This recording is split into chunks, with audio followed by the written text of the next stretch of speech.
Master Jet ask ko po, possible po bang hindi makasama ang region namin sa PBB 2022? Yun po kasi ang sabi ng HR namin. Salamat po. Sa atin na lang po sana itong message ko po. Actually, hindi na po pwedeng sa atin lang to. Kasi baka yung iba dyan ay nagtataka at nababahala na baka hindi sila kasama. Ngayon, wala pa tayo nababasa na opisyal na talagang pahayag na nagsasabi na eligible yung DepEd. No? Kung hindi pa eligible yung DepEd, so wala pa muna tayong aasahan na PBB. If ever man na maging eligible yung DepEd as an agency para sa isang performance-based bonus 2022, lahat ng mga empleyado ng DepEd ay eligible din sa PBB na yan. Maliban na lamang doon sa mga hindi nag-comply sa mga basic na requirements. Katulad na lamang ng SALN o kaya ay yun pong performance rating.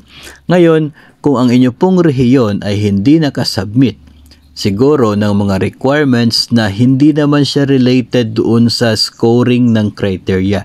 Meron kasi tayong mga parang admin na requirements, no, na nire-require ng PBB Secretariat, hindi siya part sa scoring ng performance pero requirement pa rin siya para makomply.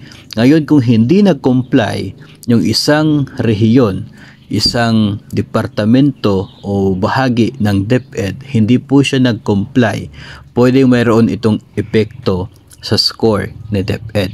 Kung yung non-compliance ang sanhi kung bakit mababa ang score ni DepEd sa isang criteria, then the persons na siya pong responsible doon sa hindi pag-comply, sila yung excluded from the PBB. Sila yung hindi mabibigyan.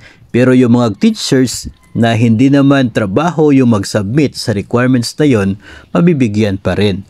Ngayon, kung ang inyo pong doon po sa mga hindi related sa scores ng DepEd pero hindi sila nag-comply, for example yung mga PhilJeps posting na siya pong talagang nire-require, yun pong mga pagsagawa ng early procurement activities, sila yung hindi nag-comply dyan. So yung mga people ni DepEd na responsible for that function at hindi nag-comply, sila yung tatanggalin sa payroll ni PBB. Hindi po kasali sa matatanggal yung mga teachers, no? Dahil hindi naman po yung trabaho nila. So ganun po yung patakaran dito sa PBB. Ngayon, if ever maging eligible sa DepEd tapos yung buong rehiyon ninyo ay hindi nag-submit ng listahan ng mga eligible personnel, edi natural kayong lahat walang PBB. Paano yung pagbabasihan ng DBM sa pondo para sa rehiyon ninyo kung hindi nag-submit ng listahan ng eligible personnel? So hindi makikita kung magkano yung dapat na pondo, so walang ibibigay na pondo. So siguro pag yun ang ginawa, yun ang hindi ginawa, then kayong lahat walang PBB.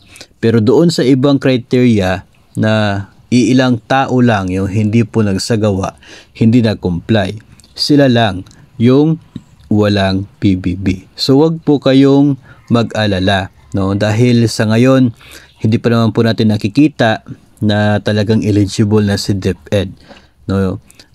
Yun pong listahan ng eligible personnel, sinasubmit lamang po yun once na eligible na yung agency, no? Siguro kung yung tinutukoy ng HR ninyo ay doon sa mga admin na mga requirements na hindi na comply, so yung mga people behind doon sa non-compliance, sila rin yung people na tatanggalin mula sa PBB. Yun po ang order, no? Yun po ang nasa laman ng guidelines nito pong ating PBB 2022.